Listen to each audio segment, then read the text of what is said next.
What's up, everybody? Welcome back to the No Longer Afraid podcast. I am thrilled to introduce to you one of my dear friends, most recently, but also from way back, right?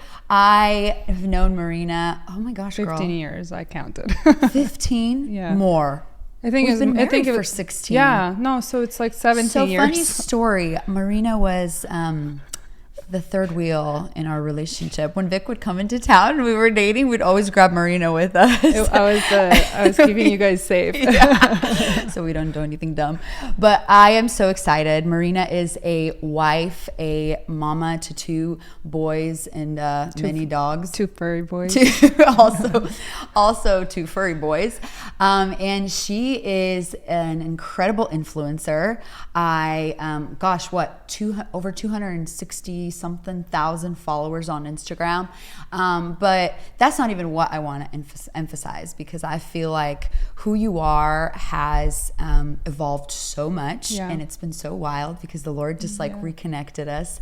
And I have just watched you blossom into this incredible, powerful woman of God. And I want to pull on some of that today, girl. I want to just chat. I want to go deep because can I say something? I believe that there are people out there that believe lies about influencers because of what they do online, that they're fake, that they're not real. And you are one of the most deepest, most honest, truest people I know off screen, and I just want to honor that about you. Also, girl, your fashion. I have known that about you since I met you. Like, we would be in Nordstrom together trying to pick out the best outfits, and you just had it, girl. You've always had it. And so it's just really cool because I want to introduce to the world a Marina that maybe not a lot of people get to see, and even through the conversations that we have. Yeah, you excited? Thank you. Yes. Let's do this. So one of the kind of the biggest purposes of this podcast is we talk about fear. We talk about being afraid and not being afraid. And I just want to dive into your story a little bit and talk about what are some areas of fear in your life? Because I know that that's been a huge struggle, and probably a struggle that you didn't even know that you needed freedom in. No, So maybe take me back to little girl Marina. Like, was that something that you suffered with as a young girl? Where did it start to get strong? And just like walk us through a little bit of your life journey. So I think it's always been a part of my life. I didn't really know where it stemmed from because there were things that just affected me with like friendships, and I would be like, if I knew somebody was going to hurt me, I would peace out and ghost and like run away. And I'm like, why?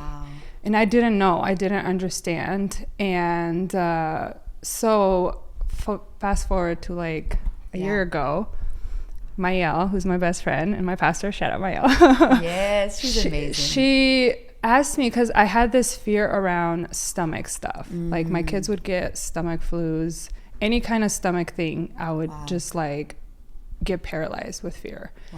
And so when she asked me, she's like, hey, like, where is this stemming from? Like, why do you have such a fear of stomach things? And then I told her a story when I was 7 years old. I just remember waking up in this like sharp pain in my stomach. And it was like, I remember, like, I was so young, but I remember it so clearly. This was in Ukraine.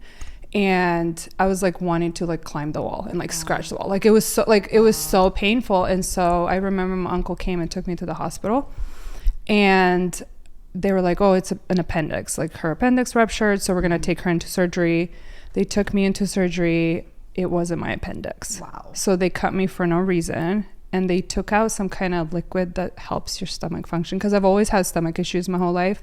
Like, I just have a really sensitive stomach, and because of something that they did. So I had this surgery for no reason, and then they couldn't figure out what was wrong with me. And so my parents took me to like a bigger city, Rovno, in Ukraine, and to like a specialist. And I remember I got there and I was crying. Like, I was in so much pain, like constant pain. And I remember we got there and there was this big man of a doctor. He's like, I like see his face so clearly. trauma does that. Yeah, like still, and I have forgiven him. Yeah. I really have. But he's standing there, and I'm, little, 7, like my son's age. I can't even imagine like this happening to Ethan. And he goes, "Stop crying." Like he said, "Be quiet, stop crying, you're fine." And he spoke that over me. And then my mom had to leave me for a whole week. By yourself? By myself. Yeah. And I don't remember the screaming. Like, it makes me very sad. Yeah. Until my mom told me this past September, like her side. Because I feel like growing up, we don't believe in like trauma, or not believe, but our culture like just no awareness. Mm-hmm. Nobody was teaching us anything. Mm-hmm. And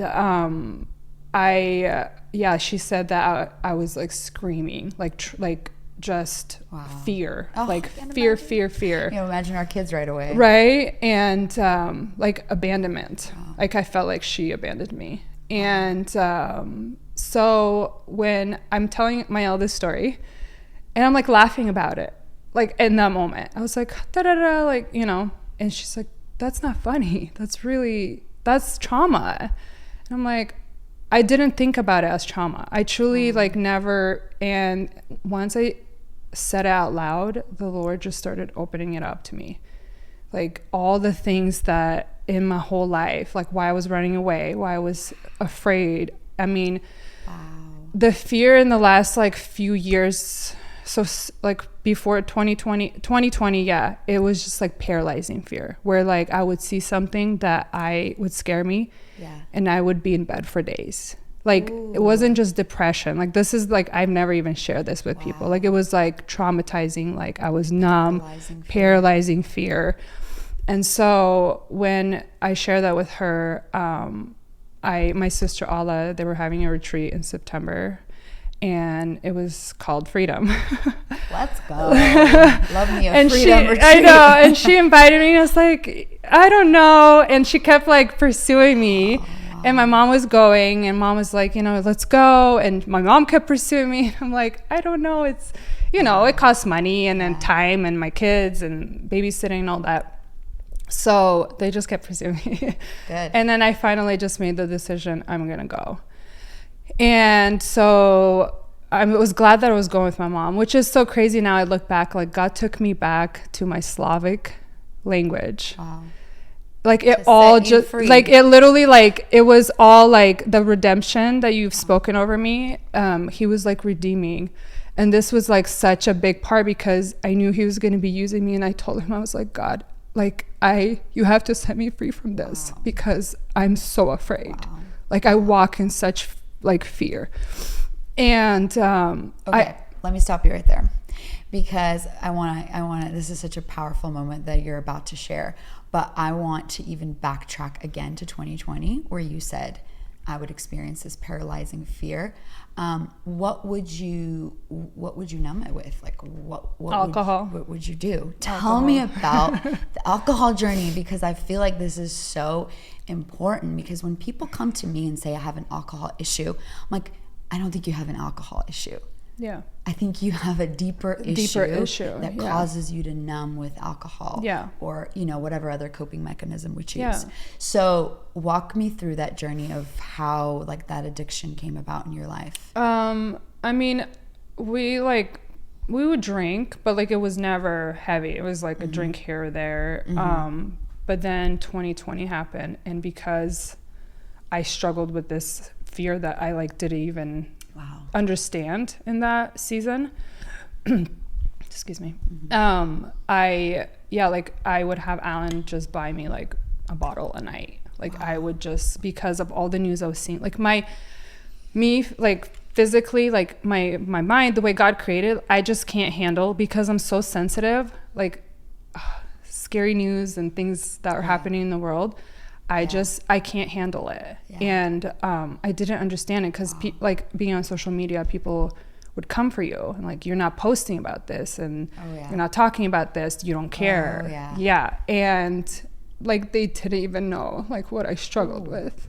So you're not talking about this to anybody? No. You're just like tucked away in your house? Yeah, like Alan doesn't even know that. Like I think like I kind of knew, but it was just like so there's so much shame and like around it. So yeah, I would drink a bottle a night just to like calm myself, thinking like it was helping my anxiety, depression, all that. Like it was making it worse. It really truly was when I look back at it, because there were moments where I was on a trip and it was a dark place. Like even the strong anti-anxiety stuff wasn't helping me, but I kept drinking more, thinking like this is gonna help me. And it was like, that was a very low point in my life, like truly, like where but I still wasn't like ready to give it up. I'm like, well, this is gonna pass, like I'll just take some CBD or something or whatever, you know, to calm myself down. And then just kept drinking. And I think, you know, people knew me as the like fun tequila Marina, and I didn't know who I was without alcohol. And like Alan and I would fight, and I would just drink before he got home, and then we wouldn't talk about it, and I would just avoid and under the rug, and nothing got fixed because I would just numb it with alcohol. I think I didn't know I had a problem. Like I just was like, I'm having fun. But you know, in the back of my head I was like, this is not pleasing to the Lord, you know. And then I think I would get even more fear, because I'm like, I'm going to hell. Like I'm not living for God. Like it was always in me, right? Like I went to Bible college, like I went, like, you know, like I was on fire for God. You saw me back then, you know. And it's, I don't know, the enemy just like saw an opportunity and just took me captive, truly. And alcohol was keeping me captive. And I didn't understand when he said alcohol is not part of your story, because I tried it again even after I quit. And you didn't have this like deep spiritual experience. No, Alan's Alan just stopped. He made the decision to stop, and I was like, I'll just support you. And then at this time, like our new pastors, Mayel and Nate, came into the picture, and she's just such a woman of God. She saw it, like what God has in me, and so she was like, I'm not giving up on you. And she didn't give up on me, you know. Like sometimes we just need that one person. Like I know Lord God saved me, but like it was her who didn't give up. And she's like, well, it's the people that walk alongside us and are able to resurrect the things in us through, you know, the word of God. I think it's so powerful, because I even watched how Mayel came alongside you, and just basically I feel like so much of the prophetic was activated in your life, because she would through like, she was just calling out who you really were, Marina. She was not like trying to like tell you all these amazing, wonderful, cute statements, but she was actually calling your identity back. And I think that's so powerful. And then, so, okay, you start walking in this, this journey. But then I still have this underlying, like unsettledness almost with fear. And I remember Mayel asked me to share my story, my testimony about alcohol at our conference.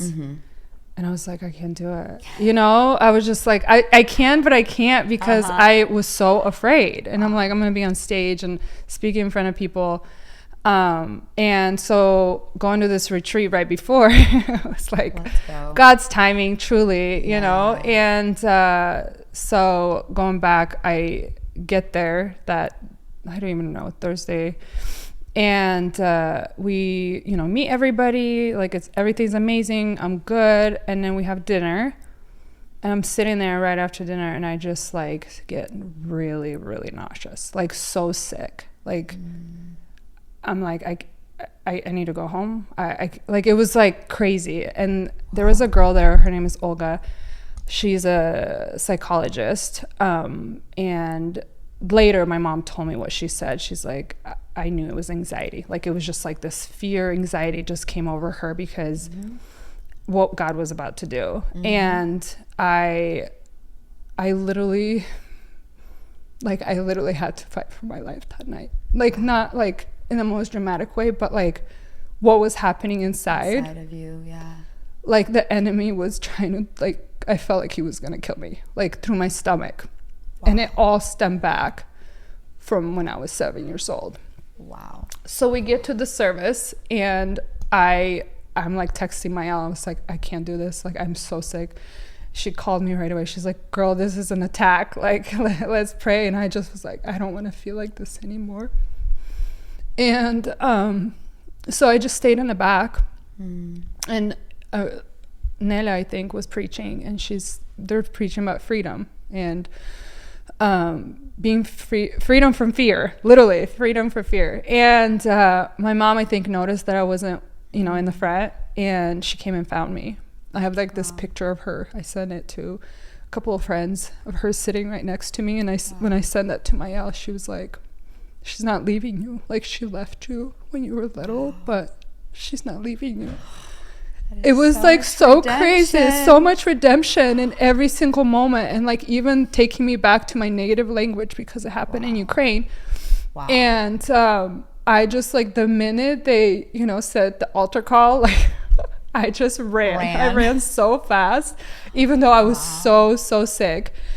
And I just started praying, and then Pastor Olga started praying for me, and she was just like, breathe it out, like just speak it out. Like, I had to say it with my own mouth, like to release it. And I just felt like when I breathed it out, like the fear just went away.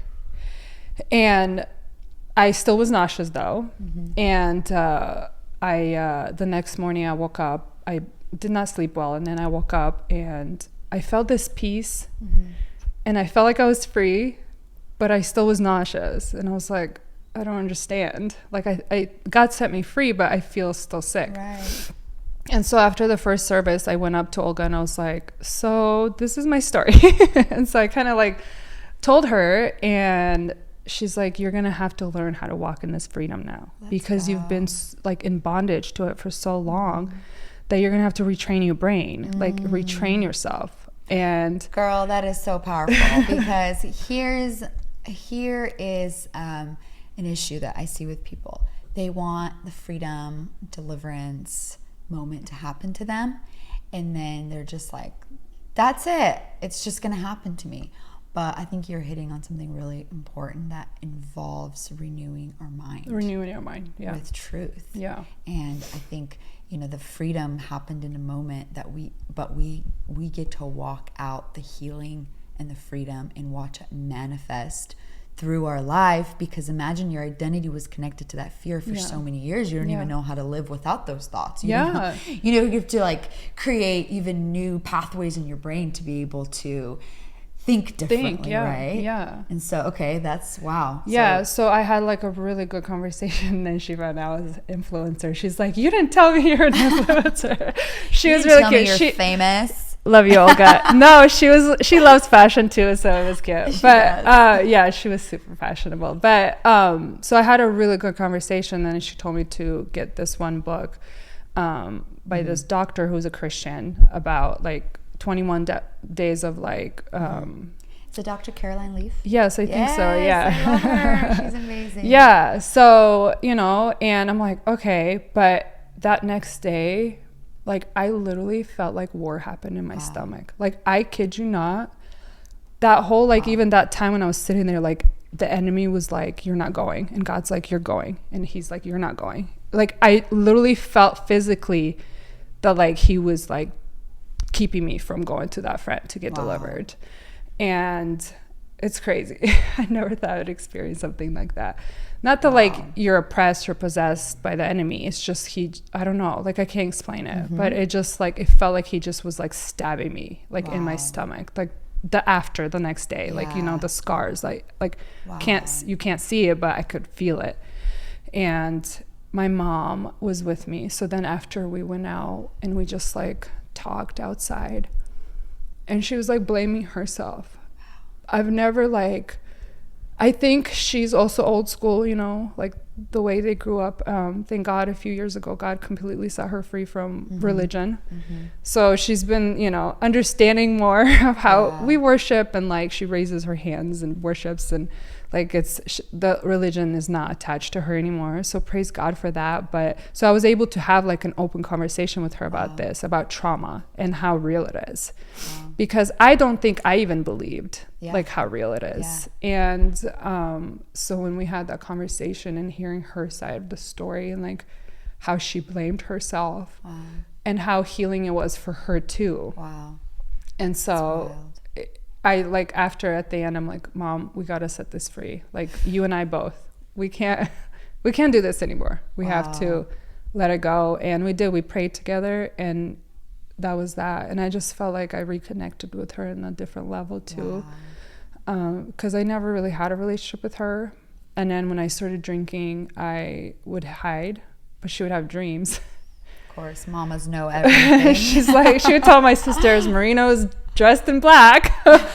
And I'm like, she didn't know. They didn't know that we struggled with alcohol. And so we just hid it so well. I hid it so well. Like, I think even now people on Instagram are like, I didn't know. And I'm like, well, I was very good at... I mean, yeah, your Instagram looked fire. I think people that were even drinking with me didn't know, you know? And then it's like, but now, and then when I stopped, it was like, oh, I'm not fun anymore. How do I do life without alcohol? Right. How do you do life without alcohol? I don't know. It's a lot clearer and sobering and freeing. And I think I didn't know that God was going to use this as a testimony. I truly did. When I stopped drinking, I was like, okay, I stopped drinking, you know, and here we are. Wow. You know what's powerful, I think, with your journey is that you were not afraid to get on social media and share it with the world. I mean, I know you were afraid, but we do things afraid because we're no longer afraid. We're no longer afraid, I just find that that's so powerful because I think so many people have these moments of transformation, but they hold it back from the world. And I think when you got on and shared your journey, I think you actually opened a lot of stuff for people to deal with. And I just think that was so profound. Tell me this, because I know I've just watched you again just flourish and blossom into this truly woman of God. I believe actually, Marina, like your time is like just now starting. I think you've had a lot of influence online. I actually believe God gave you a voice online now, and you are able to speak into things that other people can't because they just haven't, overcome what you've overcome. And so I find that like to be so powerful. Tell me, just even as an influencer, how, like, what's shifted? Because I know you do a lot of, you do fashion, you do just a lot of like fun things on your social media, but how have the conversations changed, or even like interaction with people? How is your story? Maybe share some testimonies that you've like even experienced as you've shared your story online. I think I was surprised at how many people are secretly drinking. Let's go. And how many people are in bondage to it, truly. And the closet drinkers. And there were a few women that like truly we would send voice memos and encouragement, and that would stop drinking. And they were asking me, how do you do it when you're around it? So for me, like, I had to walk away from people. And it relationships, and it was hard. Some of them are coming back into my life now, but even though it was like maybe harsh at first, I didn't understand it, and it was just what I needed to do for myself, in the moment. And because I was tempted, and I think they didn't know how hard it was for me. And so I couldn't even be around it because the enemy still tempts me even till this day. You know, he's like, you're having a hard time. Just, you would have already felt better with a glass of wine, And so for me, like, I just can't drink, period. Like, it's not one of those, like, you get healthy, you can maybe have a drink here and there. But so having these conversations with someone that struggled the same way, I was able to, encourage them and pray for them. And I'm like, it's hard, and you will have to grieve some of those relationships. Wow. I had to grieve a lot of stuff. Like behind the scenes, I grieved a lot. Yes. A lot of things. Wow. And I mean, look what the Lord brought into your life. I feel Mael like was just like a gift from God. and then like he started sprinkling all these other friends, you know, and it's just and then I mean, I was just thinking about this the other day. Like, I don't know what kind of part. I feel like there's going to be even bigger part you're going to play in my life. Like, I know this is just the beginning, but I just like feel it so strongly. And I don't know, like you didn't shame me for who I was. You just took me back, you know, just like Jesus, he takes us back. He doesn't care what you've done. And so for humans to be like that towards us, like that's a gift. You have a gift with that. So thank you for that's so kind just accepting me and then cheering me on. And, you know, at first, like certain people are like, oh, it's so fake. This is not real. Like, this is for show. How do you handle that? It sucked in the moment.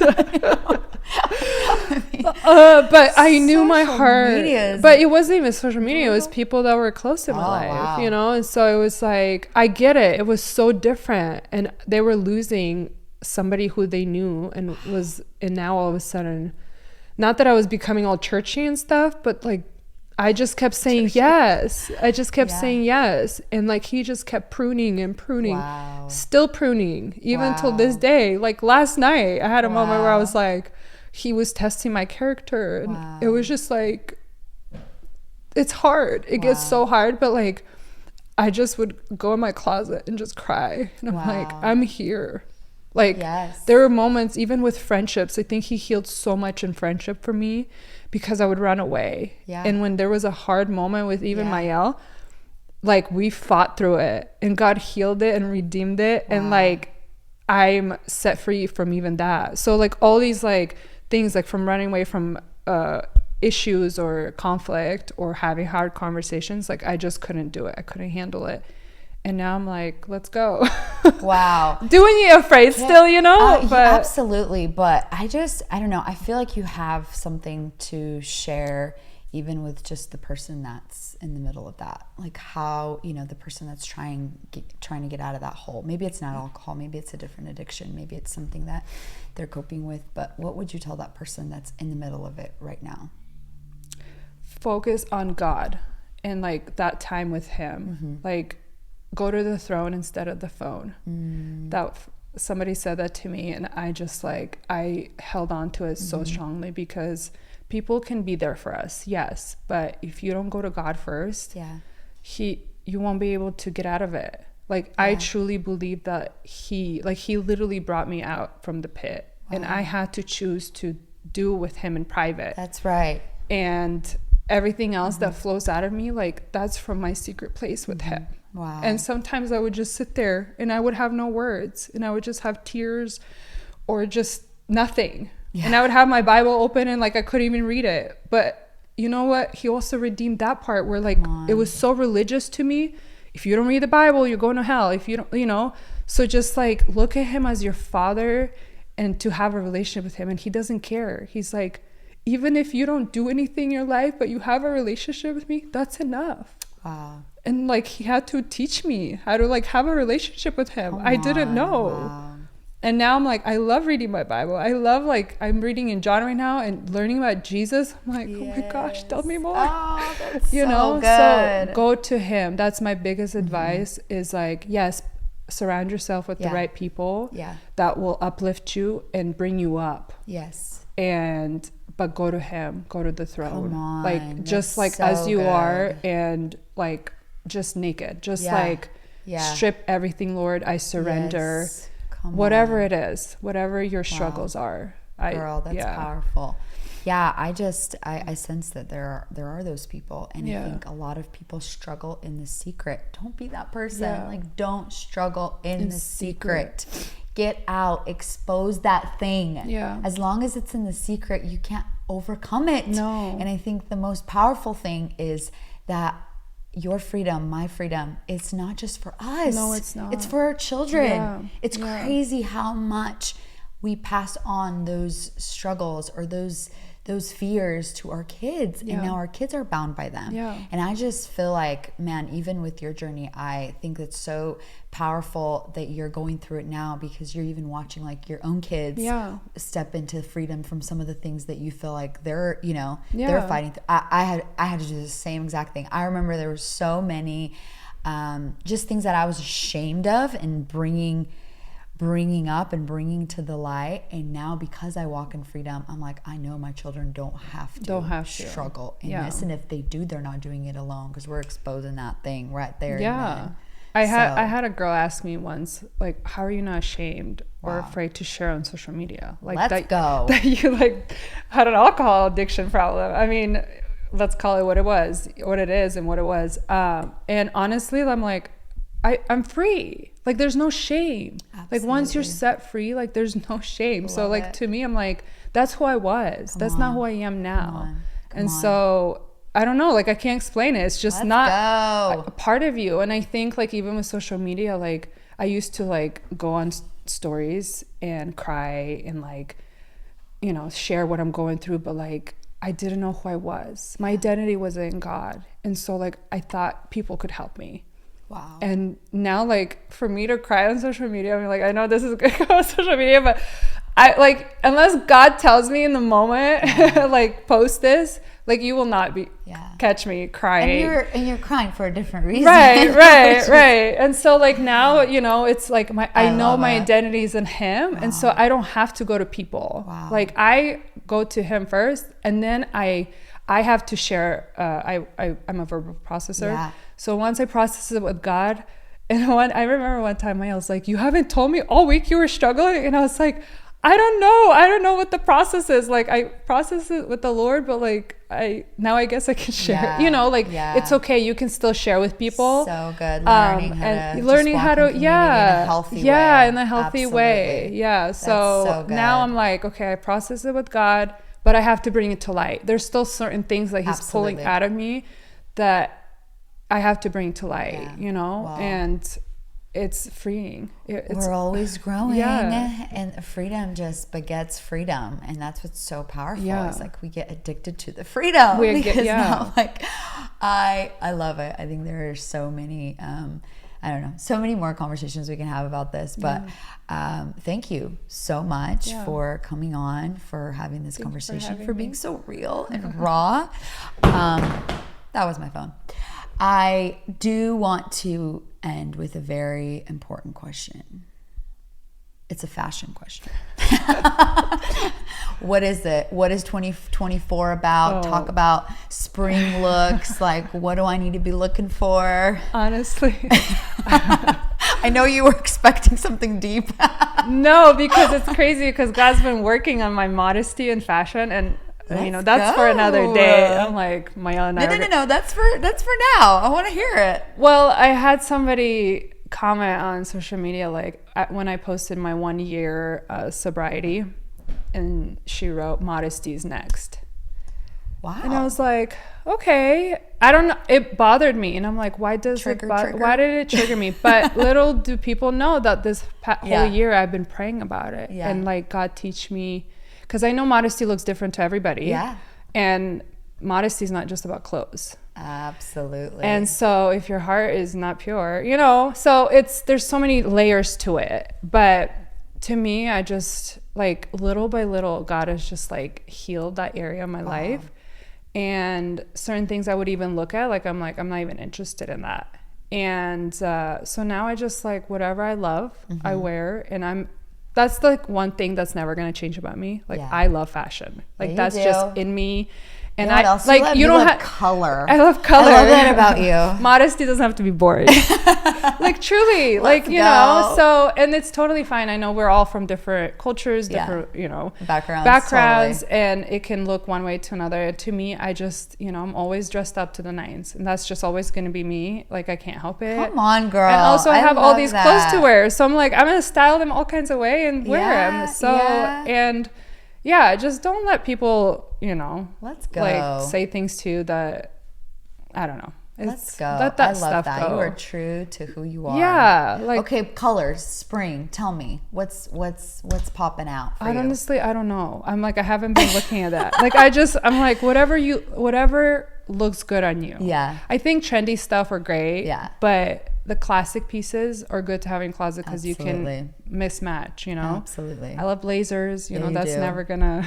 Yeah, you do. I think from the moment I met you, you were a blazer girl. girl. You know, and I think can't maybe go wrong one with day a good God will do blazer. something with the blazers. I will create some blazers. I don't know, do you it. know, but Let's do it's not the it. time yet. I just, Yeah. you know, like, I know a lot of people want it, but I'm like, it's just not Lord's timing yet. Good. I'm so happy to hear that. Yeah. You're getting grounded in your foundation. I Yeah. think you're becoming stronger in who you are, and it's so evident. Yeah. Marina, it's so evident. I just want to you. tell the world, this woman, it is who she is. And I'm not I a just, backslider. That's what Olga prophesied over me. Let's go. I'm not a backslider. And I'm No, you are not. Not you going back. are going forward. Yeah. You are actually paving the way for so many Yeah. in your area of influence. And I just don't believe that ministry has to be inside of the church walls. I think what you're doing is influencing people that, people in the church would not touch, but you're reaching people that are online and that follow you for who you are, for your fashion or whatever it is, but you're able to touch their hearts, touch their lives, and do it unashamed. Yeah. So, girl, you do you. No shame. Yes. Thank you so much for coming on. Thank Such you a for treat having having me. Oh, like we could talk for hours. Yes. And Well, another one. thanks y'all for joining. I'm you. so glad Marina was able to join me. Yeah, this is Marina McAvoy. Follow her on social media. She's the blazer girl. No, but so much more. Just listen, share, and let's see people get set free from fear, because we Yes. don't have to live in fear. Let's be no longer afraid.